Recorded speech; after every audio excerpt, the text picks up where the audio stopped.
तीसरा अध्याय। श्री सूत जी महाराज ने सौनक आदि ऋषियों से कहा, हे मुनिस्तम, रावण और लकड़हारा की कथा वह कह चुका है। जिसने इस व्रत को किया था वह कह रहा हूँ, सुनो। प्राचीन काल में उल्कामुख नामक एक राजा था। वह राजा जितेंद्र, सत्यवादी और जो मंदिर में प्रतिदिन जाने वाला था। वह देवालय में जाकर ब्राह्मणों को इतना दान देता कि ब्राह्मण संतुष्ट हो जाते थे। उल्कामुख राजा की पत्नी कमल के तुल्य मुख वाली सती थी। वह सती इस प्रकार थी कि वह भद्रशिला नदी के किनारे अपने पति उल्कामुख राजा के साथ सत्यनारायण भगवान का पूजन कर रही थी। इसी समय साधु नाम का एक वैश्य व्यापार करने के लिए नाव पर बहुत सा धन लादे हुए उस स्थान पर आया और नौका को नदी के किनारे तट पर खड़ी करके बनिया ने राजा के समीप जाकर देखा कि राजा अपनी स्त्री सहित सत्यनारायण भगवान का पूजन कर रहे हैं। उसने राजा से विनय पूर्वक पूछा कि हे राजन, आप प्रेम पूर्वक किसका पूजन कर रहे हैं और किस लिए कर रहे हैं? आप विस्तार पूर्वक से कहिए, मैं सुनना चाहता हूँ। राजा बोले, हे साधु, मैं सत्यनारायण स्वामी का पूजन कर रहा हूँ। बंधुओं के सहित इस पूजन का अर्थ है, मेरे पास राज्य संपदा सब कुछ है, परंतु पुत्र नहीं है। पुत्र की इच्छा के लिए यह पूजन है, क्योंकि इसीलिए हे साधु, भगवान का व्रत ही इस दुख से मुक्त कर सकता है। राजा के वचन को सुन साधु बनिया आदर पूर्वक बोला, हे राजन, आप इस व्रत की संपूर्ण विधि कहने की कृपया कीजिए। मैं भी इस व्रत को करूंगा, क्योंकि मेरे भी कोई संतान नहीं है, इसीलिए मैं भी इस व्रत को निश्चय ही करूंगा। इस प्रकार बनिया की बात सुनकर राजा ने सब विधि यथा पूर्व कथित उससे कहा। साधु वैश्य राजा से सब विधि सुनकर व्यापार से निवृत्त हो आनंद पूर्वक अपने घर आया। साधु ने घर पर आकर अपनी स्त्री से कहा, माता, हे प्रिय, पुत्र देने वाला एक व्रत मैं उल्कामुख राजा के मुख से सुनकर आया हूँ। वह व्रत मैं अवश्य करूँगा। साधु की भार्या लीलावती अपने पति के वचन सुनकर बोली, हे नाथ, क्या तो उत्तम विचार है, क्योंकि हे स्वामी, कल प्रातःकाल ही यह व्रत किया जाए। बनिया बोला, अभी व्यर्थ में धन क्यों नष्ट करोगी? जब संतान होगी तो यह पूजन किया जाएगा। इसके बाद स्त्री ने प्रश्न किया कि क्या पुत्र से बढ़कर धन मूल्यवान है? बनिया ने उत्तर दिया, टका धर्म, टका कर्म, टका ही परम तप। बनिया का इस प्रकार उत्तर सुनकर स्त्री लीलावती चुप हो गई और पति युक्त प्रसन्नचित वाली लीलावती भगवान के प्रसाद से गर्भवती हुई। 10 मास पश्चात उसे एक कन्या रत्न की उत्पत्ति हुई। कन्या रत्न सदृश थी। वह दिन दिन इस प्रकार बढ़ने लगी जैसे शुक्ल पक्ष का चंद्रमा बढ़ता है। नित्य प्रति कला के बढ़ने से उसका नाम कलावती रखा गया। उसके बाद लीलावती अपने पति से मधुर वचन में बोली, हे स्वामी, आपने संकल्प किया था कि मेरे की संतान होने पर सत्यनारायण स्वामी का पूजन करूंगा। क्या वह ना करोगे? क्योंकि कबीरदास जी ने कहा है कि कल करे सो आज कर, आज करे सो अब, पल में परलय होवोगे, बहु करोगे कल। साधु ने कहा, हे प्रिय, इस कन्या की बढ़ई छठी इत्यादि में बहुत सा धन खर्च हो चुका है, इसीलिए कन्या के विवाह के समय यह व्रत करूंगा। इस प्रकार अपनी स्त्री से कहकर साधु वैश्य नगर में घूमने चला गया। भगवान की कृपा से कलावती कला बढ़ती हुई अल्पकाल वे ही पिता के घर में सयानी हो गई। एक दिन साधु ने अपनी सहेलियों के साथ घूमती हुई नगर में कलावती कन्या को देखा और मन में विचार किया कि कन्या विवाह योग्य हो गई है। अतः दूतों को बुलाकर कहा, मेरी कन्या के लिए सुंदर श्रेष्ठ वर खोज कर ले आओ। साधु वैश्य की आज्ञा पाकर दूत लोग कांचन नामक नगर को गए। उस नगर में दूतों ने एक वैश्य पुत्र को देखा जो सुंदर और शुभ गुणों से युक्त था। वह लड़का जाति का कुलीन था। उसे लाकर दूत लोग बोले, शिक्षित, सुंदर और सुशील, निरोगति भी यह वैश्य कुमार है। वंश कुलीन तथा धनवान, अनेक शस्त्रासन पे अधिकार है। दूत के मुख से यह वचन सुन साधु बनिया अपनी कन्या का विवाह विधि विधान से उस वैश्य पुत्र के साथ कर दिया। कन्या के विवाह के समय भी दुर्भाग्यवश बनिया सत्यनारायण स्वामी का उत्तम व्रत करना भूल गया। भगवान उसकी इस निष्ठा पर बहुत रुष्ट हुए। व्यापार में कुशल साधु बनिया ने विवाह करने के बाद ही निश्चय किया कि व्यापार के लिए आपको चलना चाहिए तथा दामाद को साथ लेकर व्यापार करने के लिए चल पड़ा और रत्नासरपुर नगर में पहुंचकर सागर के समीप नौका खड़ी कर दामाद के साथ व्यापार करने लगा। रत्नासरपुर नगर के स्वामी चंद्रकेतु राजा थे। उस समय सत्यनारायण प्रभु ने प्रतिज्ञा भ्रष्ट साधु बनिया को शाप दिया कि हे बनिया, तुमको भविष्य में कठिन तथा महान दुख प्राप्त होगा। यह लोभ का फल है। लोभ क्रोध का जनक अरु, लोभ धर्म का सूल, लोभ झूठ कारण, सदा लोभ पाप का मूल। सत्यनारायण स्वामी ने बनिया को शाप देकर यह उपाय किया कि एक दिन 2 चोर राजा का बहुत सा धन चुरा कर भागे और जहाँ पर साधु बनिया अपने दामाद के साथ सोया हुआ था वहाँ आ पहुँचे। चोरों के पीछे राजा के सिपाही सिपाही भी थे।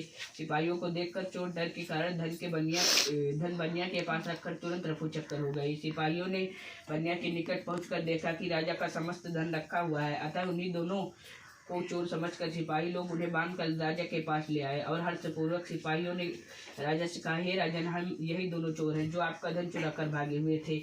अब इनके लिए क्या आज्ञा है? राजा बोला, इन दोनों को दृढ़ बांधकर महादुर्ग के कारागार में डाल दो। महादुर्ग के कारागार में डाल दो। सत्यदेव की माया के कारण राजा ने बनिया की एक भी बात नहीं सुनी और समस्त धन अपने महल में रखवा लिया। वहां तो बनिया का याल हुआ और घर पर बनिया की पत्नी और पुत्री को भी अत्यंत दुख प्राप्त हुआ। उसका सब धन चोर उठा ले गए। माता पुत्री मानसिक और शारीरिक कष्ट से पीड़ित हो गई, भूख और प्यास से तड़पने लगी और अंत में घर घर भिक्षा मांगने लगी। यथा एक दिन भूख से पीड़ित होकर कलावती कन्या एक ब्राह्मण के घर में पहुंची। वहां उसने देखा कि सत्यनारायण स्वामी का पूजन हो रहा था। उस स्थान पर बैठ गई और कथा सुनकर भगवान की बहुत विनती की, यदि मेरे इसके बाद प्रसाद खाकर बहुत रात बीतने पर घर वापस आई। लीलावती क्रोध करके बोली, हे पुत्री, इतनी रात बीत गई, तू कहाँ रुक गई थी? तेरे मन में क्या है? साधु वणिक अरु पंडित घूमे पावही मान, नीति कहत अबला फिरे पावही अति अपमान। माता की बात सुनकर कलावती ने कहा, हे माता, सत्य कहती हूँ, मैं ब्राह्मण के घर भिक्षा के लिए गई थी। वहाँ सत्यनारायण स्वामी का पूजन हो रहा था। पूजन दुख से मुक्त करने वाला तथा वंचित फल को देने वाला है।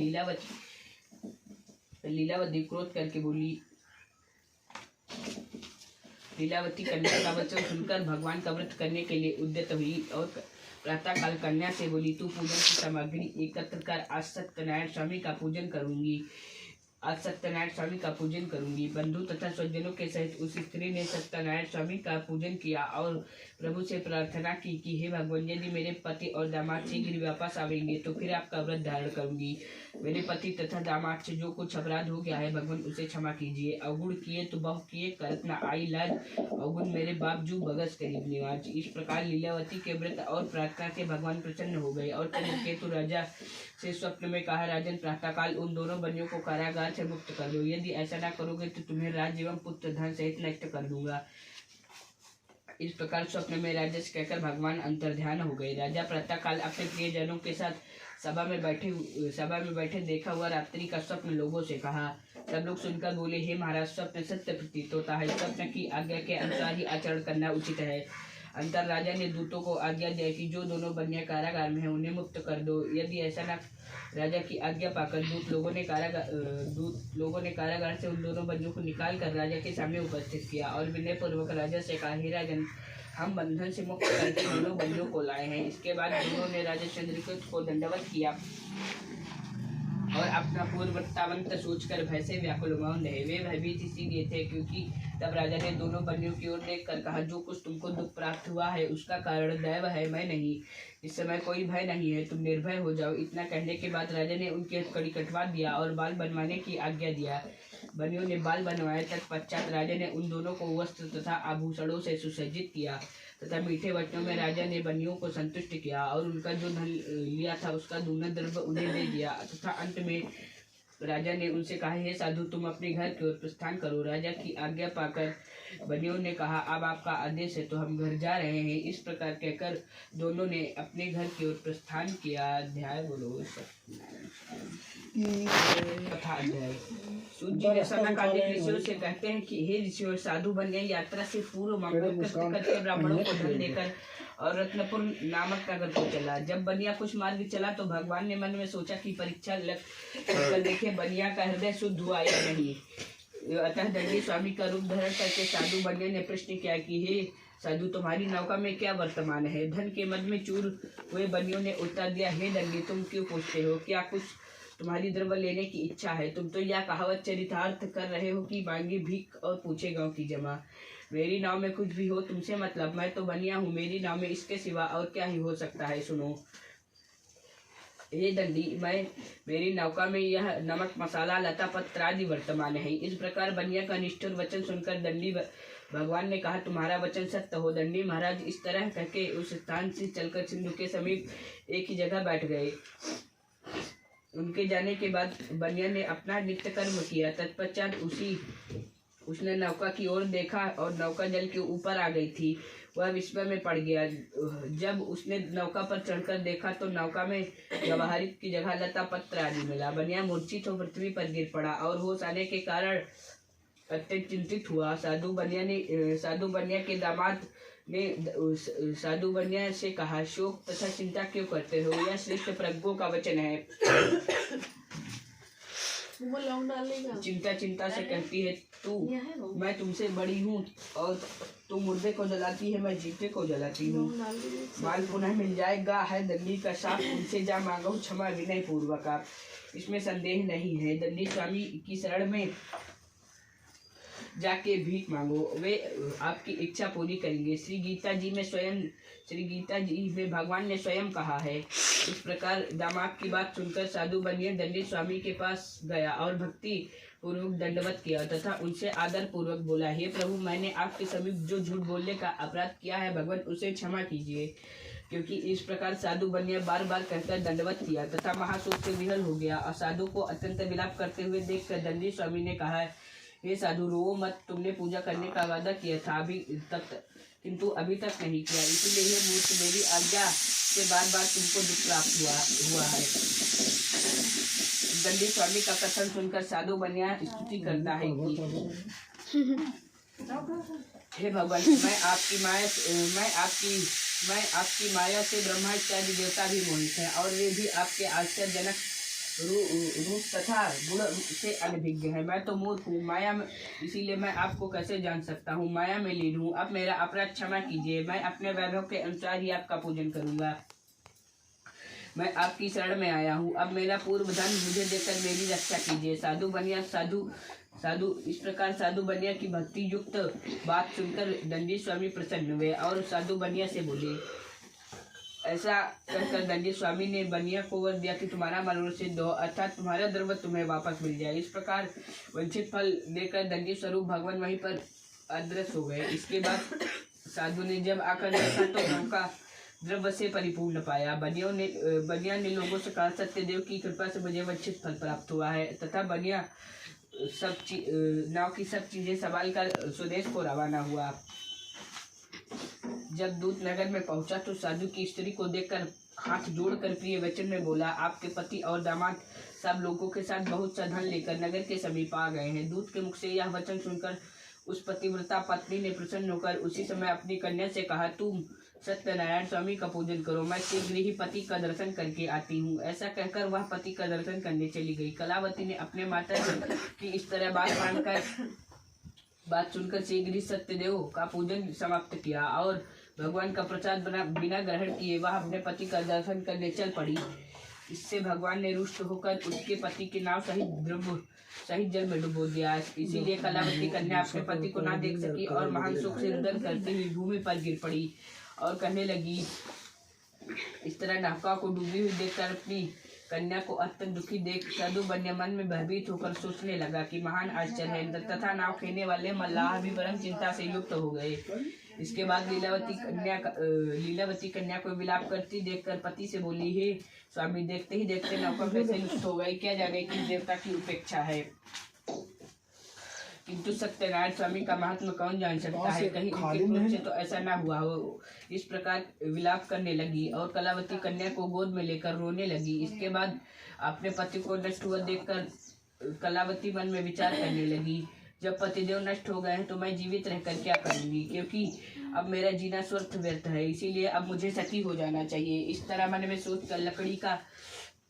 मन में सोचकर घर गई और पति के खड़ाऊ ले आई तथा माता से बोली। कन्या की बात सुनकर साधु वैश्य स्त्री सहित बहुत दुखी हुआ। साधु बनिया शोक से अत्यंत दुखित होकर सोचने लगा कि यह मेरा सब वैभव सत्यनारायण स्वामी ने हरण किया है, मैं उन्हीं की माया से भूल में पड़ा हूँ। तत्पश्चात उस बनिया ने सबको एकत्र किया और उनके सामने अपना मनोरथ प्रकट किया। यदि मेरा कष्ट सत्यनारायण स्वामी दूर करेंगे तो मैं उनके ऐश्वर्य के अनुसार उनका पूजन करूंगा, क्योंकि बारंबार मेरी अज्ञानता पर कुपित होकर वही मुझे कष्ट दिया करते हैं, वही मेरा कष्ट निवारण करेंगे। अतएव मैं उन्हीं की शरण में आया हूँ, वही मेरा कष्ट दूर करेंगे। यह कहते कहते वह वैश्य प्रेम विहल होकर सोचने लगा और सत्यदेव की प्रार्थना करने लगा। ऐसा कहकर पृथ्वी पर बारंबार साधु ने दंडवत किया। तब दीन दयाल प्रभु उस पर प्रसन्न हुए। तत्पश्चात आकाशवाणी हुई कि हे साधु, तेरी कन्या मेरा प्रसाद त्याग कर अपने पति का दर्शन करने चली आई है। यह पति का दर्शन नहीं पा सकी। यदि कन्या घर जाकर प्रसाद खाकर पुनः आएगी तो इसका पति निसंदेह प्राप्त होगा। कन्या ने गगन मंडल से आकाशवाणी सुनकर शीघ्र ही प्रसाद खाया। तत्पश्चात जब वह फिर उस स्थान पर वापस आई तो सज्जनों के सहित अपने पति को देखा।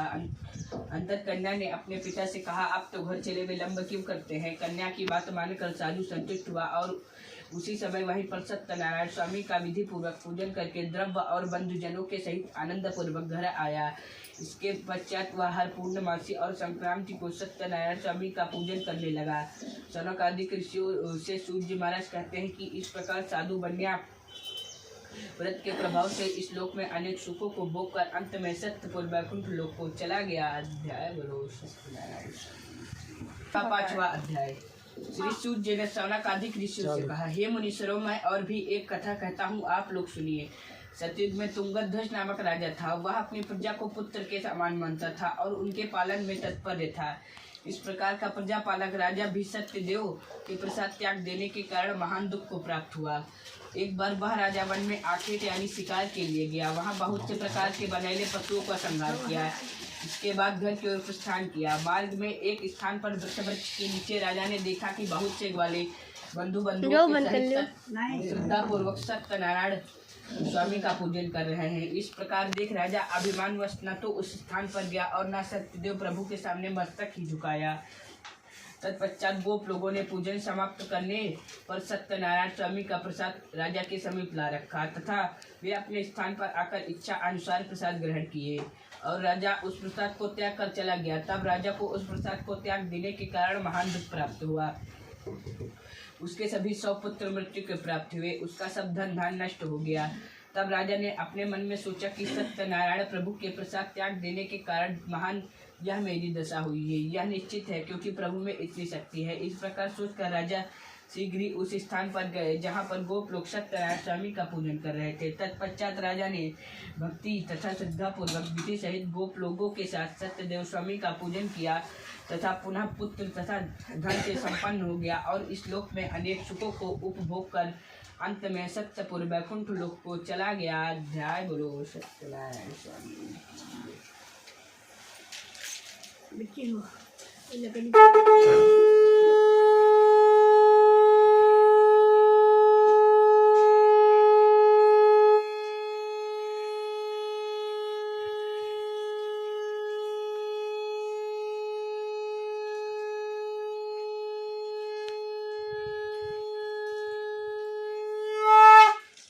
बातन को चला गया तभी बहुत बड़ी बड़ी